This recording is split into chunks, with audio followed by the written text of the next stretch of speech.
갈라디아서 오직 믿음으로 의롭게 됩니다. 들어가는 말로요. 그리스도인 됨은 오직 믿음으로입니다. 그리고 믿음은 예수 그리스도입니다. 예수의 보혈로 죄를 덮어주시고 부활하심으로 의롭다 칭해주신 진리를 믿는 믿음이면 충분합니다. 그 어떤 것도 필요 없는 예수 한 분으로 만족하십니까?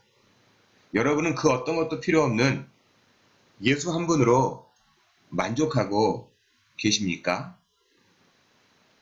시대를 초월해서요, 변하지 않는 가치를 우리는 진리라고 하죠. 그러면 여러분은 진리를 소유하고 계십니까? 예수 한 분으로 만족하십니까? 여러분 진리를 소유하고 계십니까? 어쩌면 동일한 질문일 줄 모르겠습니다. 오늘 말씀은요, 진리를 소유했음에도 불구하고 그 행동이 진리와 무관했던 한 사람이 책망을 받았다고 하는 내용입니다. 그 한 사람이 바로 예수님의 수제자라고 불리는 베드로 사도이지요. 여러분이 잘 아시는 것처럼 닭이 2번 울기 전에 예수님을 3번이나 모른다고 부인했던 제자지만 부활하신 예수님께서 갈릴리 호숫가에서 아침을 먹여주시며 나를 사랑하느냐 3번의 질문을 통해서 용서해 주셨던, 그 용서를 받았던 사람이 베드로입니다. 그래서 어떤 분은 이렇게 얘기하더라고요. 우리의 믿음이 흔들리고 신앙이 흔들릴 때마다 갈릴리로 가야 한다. 즉 예수님을 만나야 한다는 거죠. 진리이신 예수님의 네가 나를 사랑하느냐 라는 음성을 들어야 한다는 겁니다. 그리고 베드로는 오순절 다락방에서 성령 세례를 받았습니다. 그리고 성전에 올라가서 담대하게 복음을 전했던 사람이 베드로이지요. 뿐만 아니라 이방인 고넬료를 위해서 욥바에 있을 때 하늘로부터 부정한 짐승들이 들어있는 이 보자기가 내려온 걸 보게 됩니다. 3번이나 거부하다가 예수님께 심하게 꾸중을 듣지요. 그리고 이방인인 고넬료의 집에 들어가서 그에게 안수를 하고 복음을 전했던 사람이 또한 베드로 사도입니다. 이처럼 히브리인이 이방인의 집에 들어간다는 것은 죽기보다도 싫은 일이었고 사도로서 성령의 세례와 충만함을 경험한 성도였지만 조상의 유전이 그의 행동에서 드러난 것이죠. 자기가 살아오면서 살았던 그리고 들었던 그 수많은 그 이야기들 속에서 그리고 장로들의 그 유전과 율법의 전통이 그의 행동에서 드러났다라는 겁니다. 하지만 예수님은 어떠셨습니까? 그런데 그 예수님은 어떠셨을까요? 이방인이든 히브리인이든 아무런 상관이 없음을 요한복음 4장에서 사마리아 사람, 그것도 여인을 만나기 위해서 일부러 사마리아로 가신 것을 우리는 알 수가 있습니다. 또한 비유를 들어서 누가 진짜 이웃이냐고, 누가 너의 진짜 이웃이냐고 했을 때도 사마리아 사람을 예로 들어주십니다. 그래서 예수님은 사람을 인종이나 어떤 종교로 보는 것이 아니라 긍휼의 대상으로 보고 만나 주셨음을 복음서를 통해서 얼마든지 우리는 알 수가 있습니다. 그러니 복음이신 예수를 품었다면 사람을 대하는 것에 대해 인종이나 지위나 심지어 종교까지도 별반 의미를 둘 수가 없습니다. 즉 진리가 내 안에 거하면 예수님의 자유를 누리는 사람임을 행동으로 드러나게 된다라는 거죠. 그래서 오늘 말씀을 기록한 바울 사도는 베드로를 향해서 진리이신 예수님의 정신 그리고 복음의 정신을 훼손하고 있는 것에 대해서 아주 단호한 태도를 취하는 걸 볼 수가 있습니다. 진리를 지키기 위해 비록 사람들에게 애매모호한 그런 모함을 받더라도 참고 견디며 인내하는 것이 적당히 타협하는 것은 믿음이 아니라는 겁니다. 애매모호하게 모함을 받더라도 참고 견디고 인내하는 거지 적당히 타협하지 않는다는 거죠. 적당히 타협하는 건 믿음이 아니라는 겁니다. 왜냐하면 반드시 지켜야 할 것을 지키지 않으면 모든 것을 잃어버리기 때문입니다. 자, 오늘 말씀의 배경을 잠깐 설명하자면요. 지난 시간에 이 사도행전 15장을 중심으로 바울과 바나바와 그리고 디도가 함께 최초의 그 예루살렘 공회에 참석했다고 하는 그런 내용이 사도행전 15장에 나오죠. 그 모임에서 사도행전 15장 9절에서 밝히고 있는 것처럼 이 베드로가 얘기합니다. 그때 베드로가 뭐라고 말하냐면 믿음으로 그들의 마음을 깨끗이 하사 그들이나 우리나 차별하지 아니하셨느니라. 그들이나 우리나 이방인들이나 유대인들이나 이방인이나 히브리인이나 헬라인이나 히브리인이나 헬라인이나 유대인이나 차별하지 않았다라고 베드로의 입에서 이렇게 또 말씀이 터져나왔습니다. 그리스도 안에서 동일하다는 거죠. 그리고 당시 예루살렘 교회를 책임지고 있던 야고보 장로님 또한 이방인 중에서 하나님께 돌아온 자들을 괴롭게 하지 말자고 하면서 우상의 제물이라든가 음행이라든가 목매어 죽이는 거라든가 피를 멀리하자고 하는 결론을 내렸습니다. 뭐 할례라든가 장로들의 유전이라든가 뭐 이렇게 해야 된다라고 하는 거 없습니다. 단지 이것으로만 내렸죠. 이방인이나 유대인이나 그리스도 안에서 동일한 하나님의 백성이라고 한 거예요. 그런데 이렇게 결론을 내린 걸 알고 있던 베드로가 안디옥 교회를 방문했을 때 이방인을 차별하는 그의 태도를 바울은 목격하게 된 겁니다. 여러분, 시리아의 안디옥 교회가 어떤 교회입니까? 이 베드로가 방문했던 이 안디옥 교회, 바나바와 바울이 함께 동역하고 있었던 이 안디옥 교회가 어떤 교회이지요? 예루살렘에 있었던 이 헬라파 유대인들을 향한 박해가 있었습니다. 그때 그 박해를 피워가지고 옮겨온 무리들이 안디옥 지방에서 복음을 전함으로 인해서 세워졌던 교회이지. 그렇다 보니까 이방인이나 유대인이나 서로 갈등이 없이 형제요 자매로 든든하게 세워졌습니다. 바나바와 사울을 따로 세워서 소아시아의 1차 전도 여행을 후원했던 큰 건강한 교회였죠. 지난번에 말씀드린 것처럼 부흥하고 성장하는 한 교회 담임 목사님과 같은 이 바나바를 파송했고, 아무것도 알려지지 않았던 핍박자여 포용자였던 사울을 형제로 인정하고 선교 사역에 파송을 했던 교회, 안디옥 교회를 주관하시는 분이 믿음이신 오직 예수였고, 복음을 증거하게 하시는 분도 오직 예수라고 하는 것을 증명했던 교회가 이 안디옥 교회였습니다. 이처럼 이방인이나 유대인이나 아무런 차별 없이 함께 밥을 먹고 떡을 나누며 삶을 나누던 교회로 더욱 성장하니까 예루살렘에 있던 베드로 사도가 방문을 했다고 오늘 말씀인 갈라디아서 2장 11절에서 이렇게 얘기한 거예요. 게바가 바로 베드로죠. 안디옥에 이르렀을 때 책망받을 일이 있기로 내가 그를 대면하여 책망하였더라. 게바의 원래 이름은 바요나 시몬, 바요나, 요한의 아들 사이몬, 시몬입니다. 이를 예수님이 게바, 반석이란 뜻의 이름의 그 게바, 아람어로 게바이지요. 헬라어로는 페트라입니다. 새롭게 지어주신 이름이에요. 예수님께서 흔들리지 말라고 지어주신 이름인데 안디옥 교회에서 어떤 일이 발생합니까? 바로 12절과 13절이에요. 야고보에게서 온 어떤 이들이 이르기 전에 게바가 이방인과 함께 먹다가 그들이 오매 그가 할례자들을 두려워하여 떠나 물러가매 남은 유대인들도 그와 같이 외식함으로 바나바도 그들의 외식에 유혹되었느니라.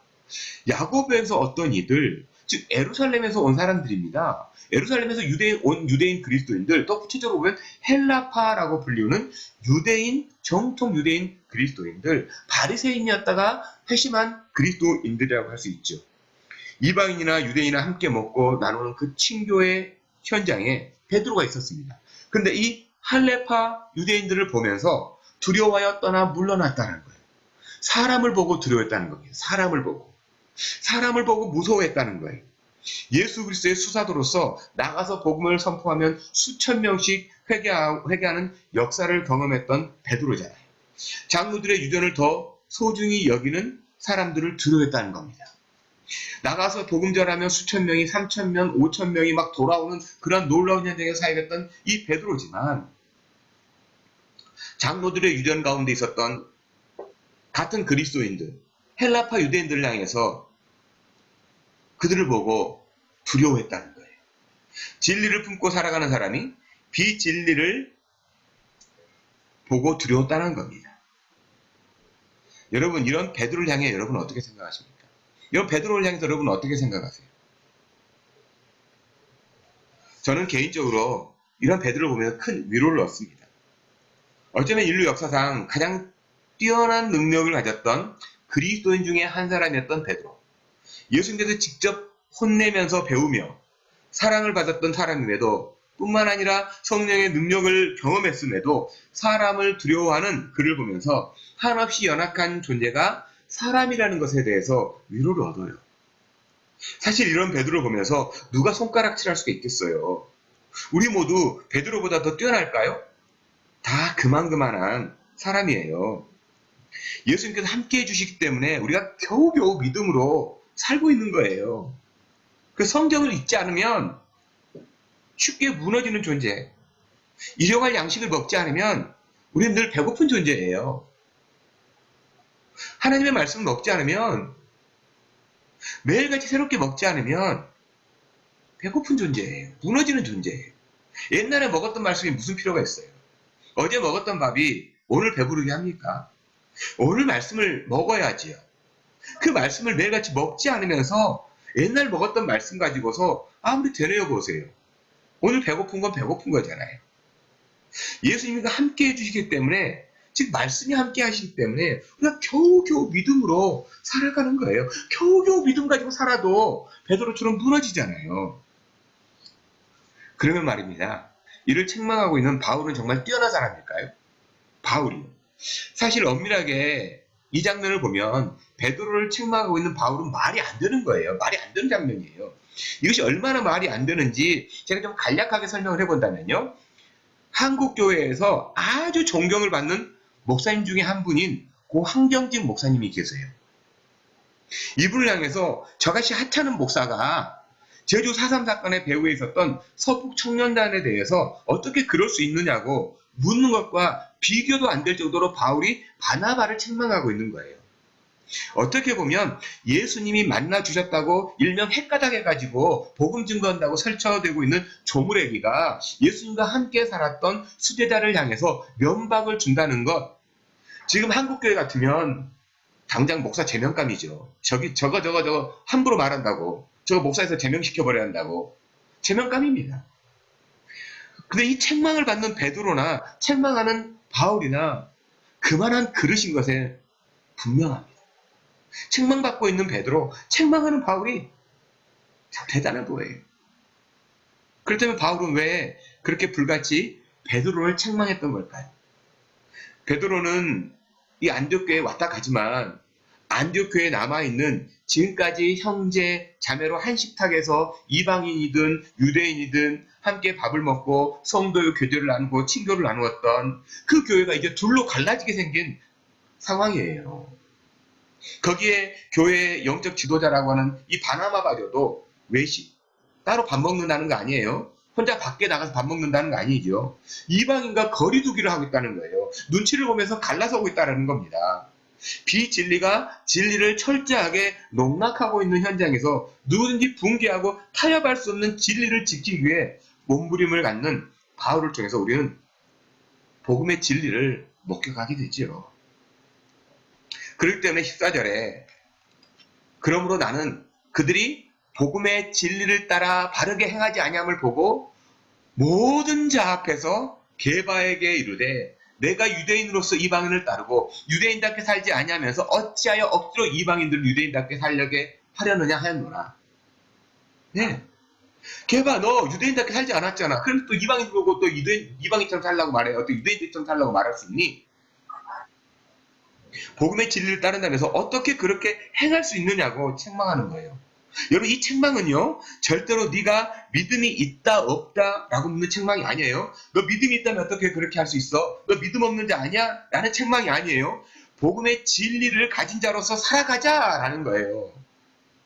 복음의 진리를 가졌다면 우리 그렇게 바로 살아야지 않겠니? 너 믿음이 있어 없어 그렇게 말하지 않는 거예요. 이 대목에서 우리는 참 자유자, 복음으로 산다는 것이 무엇인지 분명하게 목격하게 되는데, 비록 믿음의 선배이고 대사도인 베드로이지만 복음의 진리를 거스르는 그의 태도에 대해 성령님은 바울의 입술을 통해서 모든 사람 앞에서 책망을 하는 겁니다. 또한 이 책망을 받는 베드로의 그 태도에 대해서도 우리는 깜짝 놀라게 되는 거예요.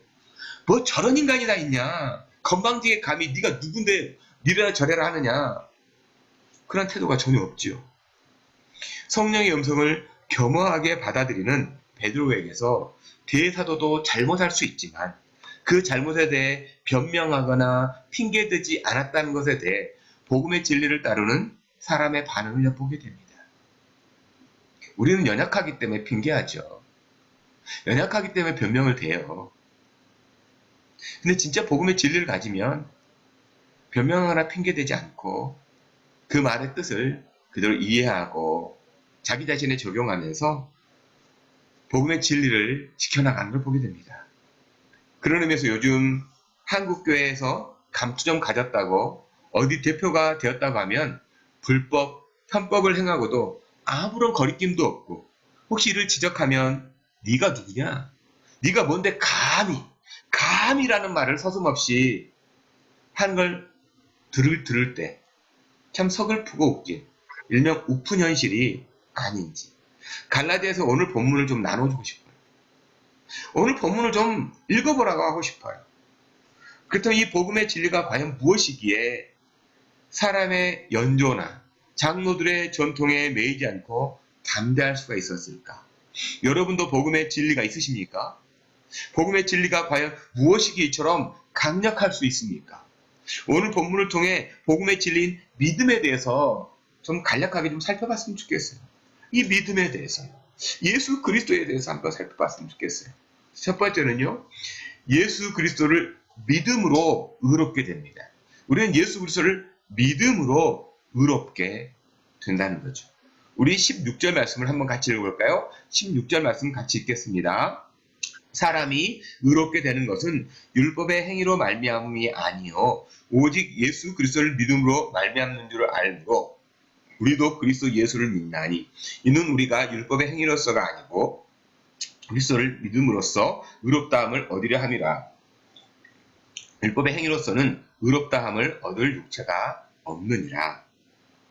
바울은 성령에 충만해서 자신 있게 사람이 의롭게 된다는 것은 율법의 행위가 아니라 믿음이다라고 선언을 해버립니다. 둘째, 바울이 율법에 대해서 어느 정도 알고 있었기 때문에 바울이 얼마나 율법을 행해보았기에 율법의 행위로서 의롭게 될 수 없다라고 이렇게 자신 있게 말할 수 있냐는 거예요. 그가 무엇을 율법을 얼마나 알았기에 율법이 무엇인지 얼마나 알았기에 이렇게 얘기할 수 있냐는 거예요. 잘 아시는 것처럼 빌립보서에서 자신을 변호하면서 나는 베냐민 지파요 정통 히브리인이요 율법으로는 바리새인이면서 그러면서 빌립보서 3장 6절에 이렇게 얘기합니다. 열심으로는 교회를 박해하고 율법으로는 뭐라고요? 율법으로는 흠이 없는 자라. 바울은 이렇게 자신 있게 얘기합니다. 율법의 의로는 흠이 없었다. 바울만큼 율법을 죽도록 지켜본 사람의 선언인 것은 분명하죠. 바울만큼 이렇게 율법을 지켜본 사람도 없었을 거예요. 그 사람이 이렇게 분명하게 선언한 겁니다. 근데 예수님을 만나고 난 이후에 그는 그렇게 목숨을 걸 만큼 따랐던 그 율법을 자신을 하나님 앞에서 의롭다 할 수 없다는 걸 알고 나서 하나님 앞에서 사람들 앞에서 의롭다고 할 수 있는데 하나님 앞으로 가져가니까 의롭다고 할 수 없음을 알아서 나온 탄식이 하나님 앞에서 의롭다함을 칭함을 받는 유일한 길이 예수 그리스도를 믿음으로라고 못을 박듯 이야기하는 겁니다.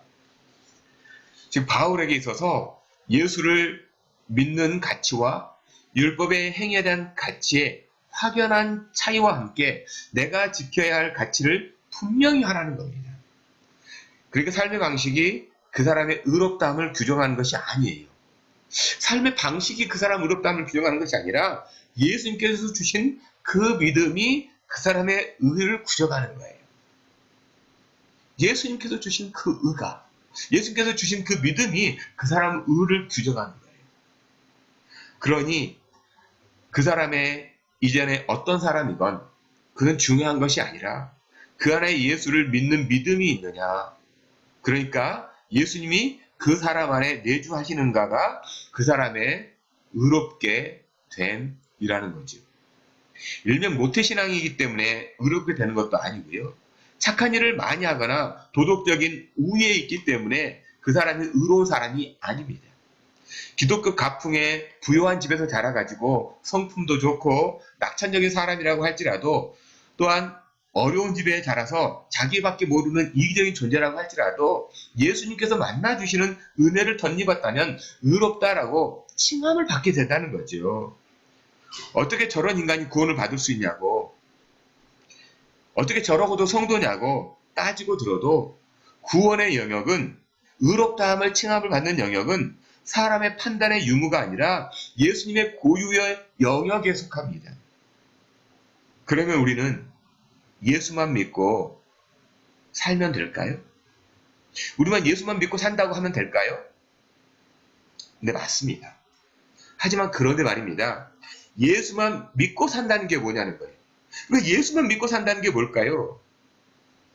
어떤 구체적인 행함이 없이 예수를 믿는 믿음은 없습니다. 다시 한번 말씀드릴게요. 어떤 구체적인 행함이 없이 예수를 믿는 믿음은 없습니다. 예수님께서 인생의 나락과 같고 절망과 같은 문둥병에 걸린 사람에게 손을 얹은 것처럼 죽은 자식과 형제를 위해 기꺼이 수고를 마다하지 않고 그 장소에 가주셔서 말씀으로 그렇게 만나주셨던 예수님의 마음을 가졌다면 어쩌면 지금도 인생의 벼랑 끝으로 내몰린 사람을 향한 작은 설자리라도 되어주는 구체적인 행함이 믿음이신 예수로 사는 삶일 것입니다. 그렇다면 현재 우리 주위에 절박한 심정으로 살아가는 분들이 있다면 어떤 분들일까요? 누구일까요? 누가 보낸 것도 아니고 이 키치너 워터루라는 지역으로 가족이 함께 와가지고 삶에서 만나는 어려움으로 가족이 깨질 위기에 처한 가정이 있다면 여러분 어떨까요? 열심히 살아보겠다고 애를 쓰다가 몸에 질병을 얻는 분의 그 마음은 어떻습니까? 이제 학교를 졸업하고 직장을 얻고 이민이라는 다음 단계에 들어가야 되는데 취업의 문이 막혀서 막막한 삶을 살고 있는 분들의 심정은 과연 어떨까요? 이런 상황을 알고 있으면서도 또 아무것도 할 수 없는 그 마음은 과연 어떨까요? 마치 인생의 벼랑 끝으로 내몰린 사람들을 향해 과연 우리는 무엇을 할 수가 있을까요? 사실 우리는요, 아무것도 할 수 있는 게 없습니다. 그렇다고 그냥 바라만 바라보고 있을 수도 없습니다. 2000년 전에 사람 속에서 치유하시고 회복하셨던 그분을 향해 부르짖는 일은 그 부르짖는 일만큼은 우리가 충분히 할 수 있는 일이 아닐까요? 부르짖을 수 있는 있잖아요. 부르짖어 기도하는 것. 그 일만 우리가 할 수 있습니다. 깨진 가정을 위해 또 깨져가는 그 가정을 위해서 믿음으로 긍휼히 여겨달라고 기도하고 뻥 뚫린 가슴에 성령의 위로하심을 달라고 찢어진 육신을 치유하도록 해달라고 사람도 붙여주시고 피 묻은 그리스도 예수의 손이 그 손에 옮겨지게 해달라고도 기도할 수는 있잖아요. 이러한 마음가짐과 행동이 믿음이 아니에요. 이런 마음가짐과 행동이 믿음이 아니에요. 믿음이 있다면 당연히 흘러나오는 삶의 태도요, 기도의 제목입니다. 당연히 우리의 도덕적, 율법적 행위로는 하나님 앞에서 의롭다함을 얻지 못합니다. 마치 우리가 깨진 가정을 다시 붙일 수 없고 무너진 마음을 세울 수 없으며 찢어진 육신을 온전하게 고칠 수 없는 것과 마찬가지죠. 또 불안한 앞날을 우리가 어떻게 알 수가 있겠습니까? 그럼에도 믿음이신 예수가 함께하는 사람은 지금의 현실이 아니라 바라는 것들의 실상, 보이지 않는 것들의 증거로 기도하고 벼랑 끝에 서 있는 사람을 향해 작은 공간을 만들어가는 삶이 믿음으로 살아가는 삶이죠. 바울에게 있어서요, 예루살렘에서 온 유대인 그리스도인들에게 할례는 어쩌면 이방인들을 벼랑 끝으로 몰고 있는 율법의 행위로 보였던 것입니다. 여기에 바울은 예수를 믿는 믿음으로 의롭게 되었다고 유대인들에게 바른 믿음을, 이방인들에게는 신앙의 자유함을 누리는 한 걸음, 한 발짝을 내어주는 말이 율법의 행위로서는 의롭다함을 얻을 육체가 없느니라 라는 선언인 겁니다. 비록 온전하지 못한 이 땅의 삶이지만 서로 한 걸음의 공간을 위해 기도하고 섬긴다면 그 공간에서 일하시는 우리 주님을 만나고 한 사람, 한 가정이 회복되는 소망, 불안한 앞날을 주님께 맡기는 믿음, 치유하시는 성령의 능력으로 변화될 것을 확신하는 거예요. 우리는 지금의 현실 때문에 삶을 살아가는 게 아니죠. 그러면 우리가 믿음을 가질 필요가 없죠.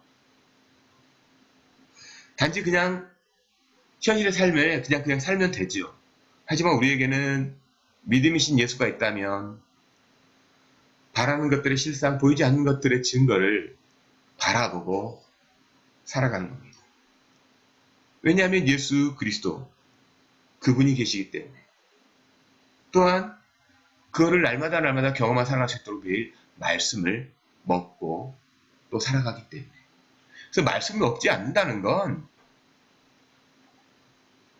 바라는 것들의 실상, 보이지 않는 것들의 증거에 대한 막연한 기대 혹은 공상이라고 할 수 있지만, 말씀을 먹고 바라본다면 그것은 분명한 보이지 않는 것의 증거고 바라는 것들의 실상이 될 거라는 겁니다. 왜냐하면 우리는 믿음으로 의롭다함을 얻었기 때문입니다. 또한 두 번째는요, 율법에 대해 죽은 자가 인간입니다. 율법에 대해 죽은 자가 인간이라는 거죠. 우리 2장 19절 말씀을 한번 같이 읽어볼까요? 2장 19절 말씀 같이 읽겠습니다. 내가 율법으로 말미암아 율법에 대하여 죽었나니 이는 하나님에 대하여 살려 함이라. 바울은 율법의 역할에 대해 갈라디아서를 기록한 이후에 로마 교회에 편지한 로마서에서 더 구체적으로 주의를 하는 것을 로마서 7장에서 세밀하게 다룬 걸 볼 수 있습니다. 그 중에 로마서 7장 7절에 이렇게 얘기합니다. 그러니 우리가 무슨 말을 하리요? 율법이 죄냐? 그럴 수 없느니라. 율법으로 말미암지 않고는 내가 죄를 알지 못하였으니 곧 율법이 탐내지 말라 하지 아니하였더라면 내가 탐심을 알지 못하였으리라. 하나님께서 우리에게 율법을 주신 이유를 아주 통찰력 있게 해석한 구절 중에 하나가 바로 이 7절 말씀이에요.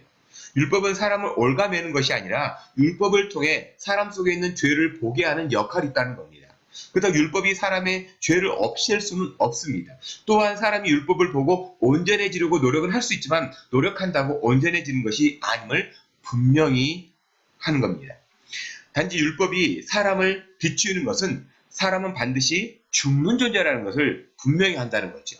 율법이 사람을 비추면 사람 너는 반드시 죽는 존재야 라는 걸 보게 한다는 거예요. 그러니 바울은 율법으로는 의롭다 할 사람이 없다라고 단언을 하는 겁니다. 그렇다면 현재 우리가 살고 있는 지금 율법을 적용한다면 뭘까요? 율법을 적용해 본다면 있으면 뭘까요? 신앙이라는 이름으로 행해지는 모든 폭력이 율법은 아닐까요? 왜냐하면 율법의 존재의 의미가 사람을 위해 율법이 존재하는데 마치 율법을 위해 사람이 존재하는 것처럼 왜곡하기 때문에 그렇습니다. 이것을 예수님은 제자들과 함께 길을 갈 때 밀밭길을 가게 된 일이 있었습니다. 마침 배가 고팠던 제자들이 밀을 잘라서 먹었어요. 이 모습을 지켜봤던 바리새인들이 예수님을 향해서 안식일에 하지 말아야 할 그 짓거리를 했다라고 시비를 겁니다. 비난을 합니다. 안식일에 할 짓을 하면 안 되는 짓거리를 했다는 거죠. 이때 예수님께서 사무엘상에 나오는 그 대목 중에 제사장만 먹도록 되어 있는 진설병을 다윗과 그의 무리들도 먹는 일이 있었다고 말씀하십니다. 그러면서 마가복음 2장 27절에 이렇게 얘기해 주세요. 안식일이 사람을 위하여 있는 것이 아니요 사람이 안식일을 위하여 있는 것이 아니니 라고 하는 그 말씀해 주십니다. 이 말씀으로 율법이 무엇인지를 정확하게 말씀해 주세요. 우리 한국교회는요 주일 성수에 대해서 강조하죠. 그러면 십계명의 안식일 조항을 끌어다가 뒷받침하려는 경향이 강합니다. 물론 당연히 주일을 거룩하게 지키는 것은 아주 중요합니다. 그러나 왜 주일을 지키는지 본질적인 의미는 더 중요합니다. 주일을 거룩하게 지키는 것이 사람을 위해 좋기 때문에 주일에 함께 모이는 것이지 주일을 위해서 사람이 존재하는 것이 아니라고 하는 의미죠. 만일 후자인 주일을 위해서 사람이 존재한다는 믿음이라면 어떤 일들이 발생할 수 있을까요? 주일을 위해서 사람이 존재한다라고 하는 어떤 일이 발생할 수 있을까요? 주일이라고 하는 한 날이요. 오늘이 7월 24일인데, 5월 24일인데, 그 5월 24일이라고 하는 그 한 날이요. 24시간에 집착하지 않겠습니까? 그 미국의 대통령이면서 자신의 고향에서 주일학교 선생님의 직분을 지키기 위해 애썼다고 하는 그 예와 아름답게 들리죠. 또한 이날 하루만이라도 거룩하게 살아보려고 애쓰는 모습 소중합니다. 하지만 그날을 지키지 못하면요. 그날을 지키지 못하면요. 마치 부정탄 것처럼 혹은 믿음이 없는 것처럼 여기고 지키지 못한 사람들 향해 판단하게 된다면 그것이 율법의 행위, 율법주의라는 겁니다. 그렇다고 주의를 거룩하게 지키지 말라는 것이 아니라 본질이 무엇인가 더 중요하다고 하는 의미입니다. 그 사람을 위해 주의를 주셨음을 확신한다면 어느 곳 어느 시간이라도 삼위일체 거룩하신 하나님을 향한 예배와 은혜는 동일합니다. 주일에 불이난 산속에서 불을 꺼야 하는 그리스도인 소방대원의 모든 행위는 거룩하고 아름답습니다. 갑자기 앰뷸런스에 실려오는 환자를 위해서 모든 것을 집중하는 그리스도인 의사와 간호사 돕는 사람들의 행위가 귀하고 아름다운 예배입니다. 근데 이런 행동을 율법에 적용하면 죽은 것이지만 믿음의 법으로 적용하면 오히려 거룩하고 아름답다고 심지어 우리 하나님은 의롭다라고까지 칭해 주신다고 바울은 강변을 하는 겁니다. 그러니 불완전한 율법 앞에 자신을 비춰 살다 보면 죽는 삶이지만 율법의 완성이신 예수를 믿는 믿음으로 살게 되면 회복되고 살아납니다. 혹시 주일에 일할 수밖에 없는 직업으로 고민하신다면 그 직업 안에서 생명을 살리고 이 사회를 살릴 수 있다면 주저하거나 망설이지 않으시길 부탁합니다. 주일이라는 하루를 위해 우리가 존재하는 것이 아니라 주일이 우리를 위해 존재하기 때문입니다.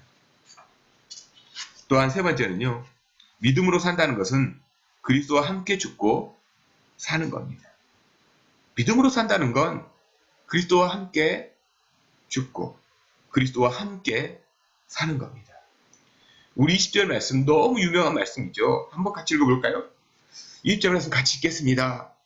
내가 그리스도와 함께 십자가에 못 박혔나니 그런즉 이제는 내가 사는 것이 아니요 내 안에 그리스도께서 사는 것이라. 사는 것은 나를 사랑하사 나를 위하여 자기 자신을 버리신 하나님의 아들을 믿는 믿음 안에 사는 것이라. 바울의 신앙 고백인 이 말씀은요. 율법을 따르던 그 자아, 옛 자아를 그리스도와 함께 십자가에 못 박았다는 선언과 함께 하나님의 아들 그리스도를 믿음으로 믿음 안에 산다라고 하는 선포입니다. 그렇다면 바울 사도는 어떻게 눈에 보이고 만져지는 율법으로 사는 삶을 십자가에 못 박을 수가 있었을까요? 어떻게 율법으로 살았던 눈에 보여지고 만져지고 사람들에게 착한다고 하는 정말 대단하다고 하는 그런 말을 듣고 살았던 그래서 율법으로는 흠이 없는 삶을 살았던 이 바울이 십자가에 못 박힌 그 예수와 함께 못 박힌 삶을 살 수가 있었을까요? 사도행전에서 밝히고 있는 것처럼 다메섹으로 가던 길에 만난 예수님으로 인해 그의 삶은 극명하게 변하게 됩니다. 그럼 우리도 동일하게 바울처럼 극적으로 예수님을 만나면 이전의 삶과 이후의 삶에 극명한 대조를 갖게 될까요? 예수님 만나면 그렇게 될까요? 물론 그럴 수 있습니다. 하지만 그보다 우리가 일반적으로 삶에서 경험하는 순간순간을 통해서도 얼마든지 믿음의 성장과 성숙 그리고 변화된 삶은 가능합니다. 여러분 사람이 가장 절망하는 순간은 어느 때일까요? 여러분 사람이 가장 절망하는 순간은 언제일까요? 내가 가지고 있던 것들을 잃어버렸을 때 어떤 부부가 살다가 서로 헤어지고 이혼을 할 때 절망할 수 있을까요? 가장 절망스러울까요? 물론 절망스러울 겁니다. 내가 가지고 있는 것, 내가 누리던 것 잃어버렸을 때, 내 건강을 잃어버렸을 때, 내 지난 추억을 잃어버렸을 때, 내 사랑하는 사람을 잃어버렸을 때 절망스럽지요. 하지만 보다 더 근본적으로 절망하는 순간이 있습니다. 보다 더 근본적으로 절망할 수밖에 없는 순간이에요. 그때가 바로 예수님과 함께 자기 자신 앞에 정직하게 섰을 때입니다. 예수님과 함께 내 자신 앞에 정직하게 섰을 때 이때가 가장 인생에 있어서 절망스러울 때입니다.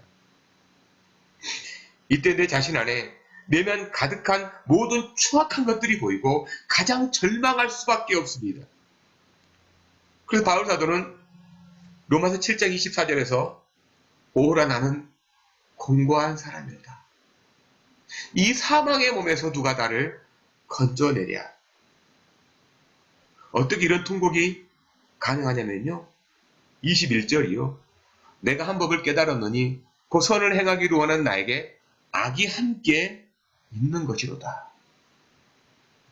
예수 만나고도 내 안에 악이 있는 거예요. 예수 만나면 그 악이 없는 거 아니에요. 그 악을 늘 보니까 절망하는 거예요. 절망할 수밖에 없죠. 그리스도인이라고 복음을 증거하는 일꾼이라고 하면서 자신의 내면 앞에 직면하니까 선 행하기 원하는 마음은 있지만 또한 악이 함께 있음을 본 거예요. 절망스럽습니다.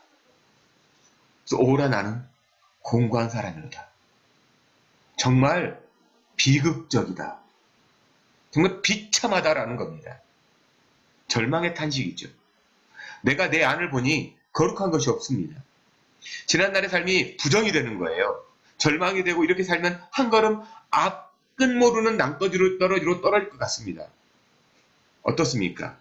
여러분은 이러한 절망을 경험해 보신 적이 있으십니까? 이런 절망의 삶을 여러분은 경험해 보셨습니까? 로마서 7장 말씀이 마치 제 이야기를 하고 있는 것 같아서 참 죄송합니다. 요즘 개인적으로 매일 이러한 절망 가운데 하루하루를 저는 살고 있어요. 늘 제 자신 앞에 대면하며 절망을 합니다. 좌절하여 죽을 것 같이 가슴이 답답하게 조여올 때가 있습니다. 그런데 말입니다. 성경은 이러한 절망, 이 절대적인 절망의 순간이 또한 소망을 발견하는 순간이라고 또 이야기를 해줍니다. 우리가 육체 가운데 사는 이유가 나를 사랑하사 자기 자신을 버리신 우리 주 예수를 믿는 믿음으로 성장하고 성숙해져야 하는 때라는 거예요. 물론 그렇다고 이 말씀은 장밋빛 희망을 말하는 것이 아니에요. 쓰디쓴 고통 속에서 사람의 소망, 세상의 소망이 아니라 오직 그리스도 안에서 하나님의 소망이 꽃 피우고 열매가 맺고 잘 익어가기 위한 하나의 과정이라는 거죠. 이 절망이 없으면 하나님의 소망, 하나님 나라의 소망은 장밋빛 환상에 불과합니다. 이 과정이 결코 순탄하지만은 않을 겁니다. 세찬 바람도 있을 거고 짝짝 갈라지는 가뭄도 겪어야 합니다.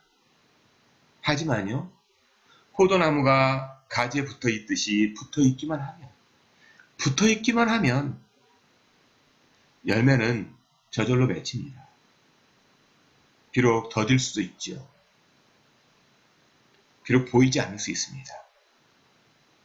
믿음의 열매, 생명의 열매를 맺어가는 과정이 우리의 삶이고 하나님의 은혜인 겁니다. 그리스도 안에 있는 자유함으로 여러분 한 주간도 살았으면 좋겠어요.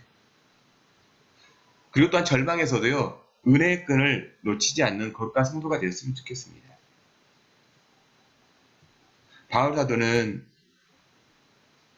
우리에게 절망을 이야기하는 것 같지만 오히려 성숙을 이야기하고 성장을 이야기합니다. 인내를 이야기하고 또한 기다림을 얘기합니다.